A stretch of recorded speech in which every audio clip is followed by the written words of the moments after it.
Shalom, selamat malam Bapak Ibu Saudara yang terkasih dalam Tuhan Yesus.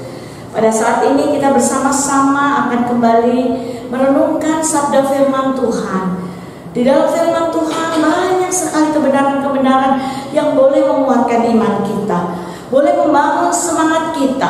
Kalau hari-hari ini kita melihat sepertinya tidak ada harapan, sepertinya kita terpuruk, atau kita mendapatkan jalan buntu dalam setiap persoalan kita, atau kita sakit, tidak sembuh-sembuh, bahkan kita tidak tahu lagi harus melakukan apa.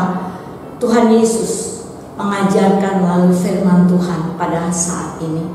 Di dalam Tuhan tidak ada istilah terlambat. Di dalam Tuhan selalu ada waktunya Tuhan, di mana firman itu digenapi. Tidak ada siapapun pribadi, bahkan keadaan apapun yang sanggup menahan ketika firman itu sudah digenapi. Mari kita berdoa. Terima kasih Tuhan, karena Engkau memberikan firman Tuhan, dan firman itu pelita bagi kaki kami, terang bagi jalan kami, supaya kami kuat menghadapi apapun, dan kami memperoleh kemenangan. Seperti Tuhan Yesus sudah bangkit, Tuhan Yesus sudah naik ke surga, menyediakan tempat bagi kami. Kami harus bangkit, kami harus menang, kami harus mengakhiri kehidupan dengan setia kepada Tuhan. Dalam nama Tuhan Yesus, haleluya, amin. Bapak Ibu yang terkasih dalam Tuhan Yesus, ada sebuah kisah di dalam firman Tuhan di dalam Yohanes 11, di mana 3 sahabat Yesus yang kita kenal, Maria, Marta, dan Lazarus. Ketika itu Lazarus sakit keras, dan ketika Maria, Marta mengirim utusan memberitahukan Tuhan Yesus tidak datang. Bahkan Tuhan Yesus datang setelah Lazarus ada di dalam kubur 4 hari. Kalau kita membaca saat ini firman Tuhan, sepertinya keadaan kita juga mengapa demikian.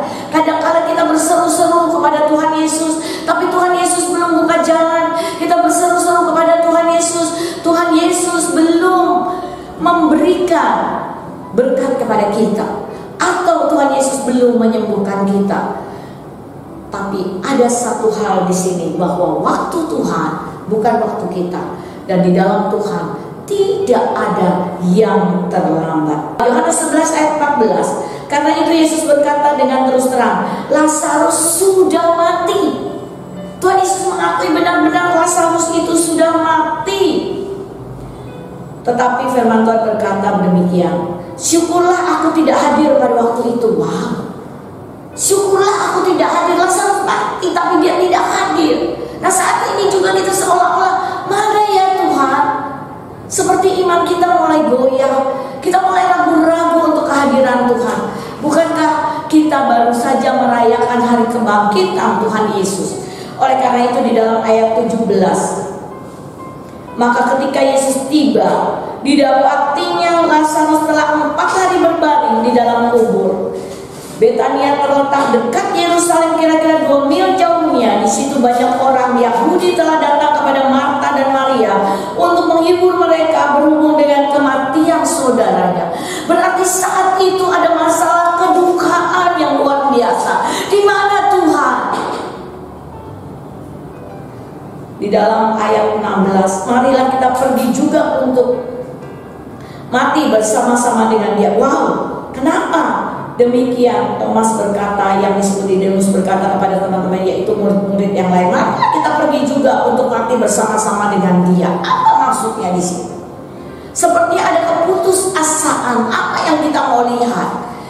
Oleh karena itu di dalam ayat 21, maka kata Marta kepada Yesus, Tuhan, sekiranya Engkau ada di sini, saudaraku tidak mati. Kadang-kadang kita memakai logika kita seturut dengan apa yang kita mau. Marta berkata, kalau Tuhan, ketika saudaraku itu waktu masih sakit Engkau hadir, masih saudaraku tidak mati. Tapi sekarang saudaraku sudah mati. Seolah-olah Tuhan tidak berkuasa membangkitkan orang mati. Tuhan tidak berkuasa untuk melakukan segala mujizat dan pertolongannya di saat kita sudah angkat tangan. Bukankah ketika kita angkat tangan, Tuhan turun tangan? Oleh karena itu saat ini mari, hal yang pertama, kita mencari Dia, mencari wajahnya. Carilah Tuhan dan kekuatannya, carilah wajahnya selalu. Apapun yang terjadi, kita ragu-ragu. Terus kita berkata, janji-Mu ya dan amin. Apapun yang terjadi, aku tidak pernah ragu akan kasih-Mu. Aku tidak pernah ragu akan janji-Mu. Kita lihat di dalam peristiwa ini, Tuhan, sekiranya Engkau ada di sini, saudaraku pasti tidak mati. Tetapi sekarang pun aku tahu bahwa Allah akan memberikan kepadamu segala sesuatu yang kau minta kepadanya. Ada seperti keyakinan. Kalau Tuhan Yesus berdoa dan meminta kepada Bapa, pasti Tuhan menjawab. Bapa menjawab. Kata Yesus kepada Marta, saudaramu akan bangkit. Bangkit. Kemudian ayat 20, dan setiap orang yang hidup dan yang percaya kepadaku tidak akan mati selama-lamanya. Tuhan Yesus ingin mengajarkan satu kebangkitan hidup yang kekal pada orang-orang Yahudi saat itu. Kematian jasmani boleh ada, tetapi ada kematian kekal, masuk neraka, ditebus oleh Yesus dengan mati di atas kayu salib, sehingga setiap orang yang percaya kepadanya memperoleh hidup yang kekal. Dan setiap orang yang hidup dan percaya kepadaku tidak akan mati selama-lamanya. Percayakah engkau akan hal ini? Jawab Marta, ya Tuhan, aku percaya bahwa Engkaulah Mesias. Yesus adalah Mesias, Anak Allah, Dia yang akan datang dalam dunia. Dan sesudah berkata demikian, dia pergi memanggil saudaranya Maria dan berseru kepadanya, Guru ada di sana dan ia memanggil engkau. Dengan perjalanan mereka bercakap-cakap, kemudian Yesus melihat Maria menangis.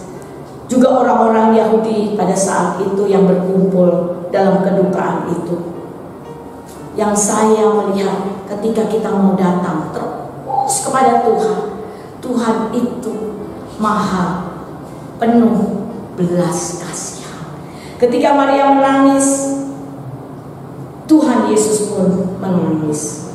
Tuhan, marilah dan lihatlah. Maka menangislah Yesus, ayat 35. Yesus menangis bersama-sama dengan kita. Apapun masalah yang kita hadapi, jangan pernah putus asa. Terus cari Dia. Hal yang pertama, terus cari Dia. Kata orang-orang Yahudi, lihatlah betapa kasihnya kepadanya. Begitu besar kasih Allah akan dunia ini, sehingga Ia mengaruniakan anak yang tunggal, supaya setiap orang yang percaya kepadanya tidak binasa, melainkan beroleh hidup yang kekal. Hal yang pertama, cari terus Dia, karena Tuhan Yesus mengasihi kita.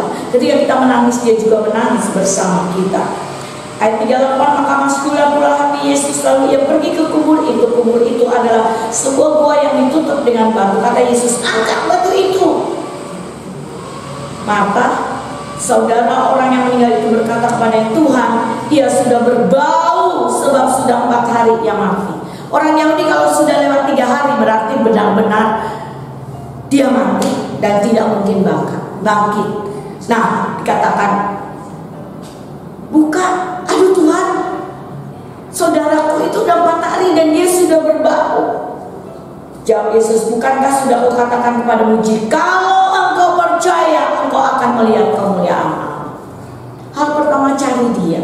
Setelah kita cari Dia, pasti kita menyaksikan kemuliaan Allah. Jangan pernah ragu akan kasih-Nya.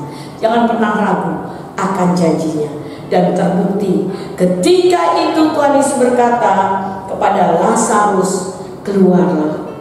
Marilah keluar Lazarus. Orang yang telah mati itu datang keluar, kaki dan tangannya masih terikat dengan kain kapan dan mukanya tertutup dengan kain peluh. Kata Yesus kepada mereka, bukalah kain-kain itu, dan biarlah ia pergi. Lazarus bangkit dan hidup kembali. Mengapa? Karena ada satu keyakinan, kalau Tuhan Yesus meminta kepada Bapa, pasti dikabulkan dan benar. Lalu Yesus menengadah ke atas dan berkata, Bapa, aku mengucap syukur kepadamu karena Engkau telah mendengarkan aku. Aku tahu bahwa Engkau selalu mendengarkan aku, tetapi oleh karena orang banyak yang berdiri di sini melihat aku mengatakannya, supaya mereka percaya bahwa Engkaulah yang telah mengutus aku. Sesudah berkata demikian, berserulah ia dengan suara, Lazarus, marilah keluar. Dan terbukti Lazarus bangkit. Yesus telah bangkit. Lazarus bisa dibangkitkan. Kita juga bangkit saat ini menghadapi apapun yang terjadi. Jangan pernah putus asa, jangan pernah kecewa, jangan pernah marah. Karena Dia berkata, Bapa, ampunilah mereka, karena mereka tidak tahu apa yang mereka perbuat. Ada kasih, ada kasih. Disitulah kita boleh melihat. Cari Dia,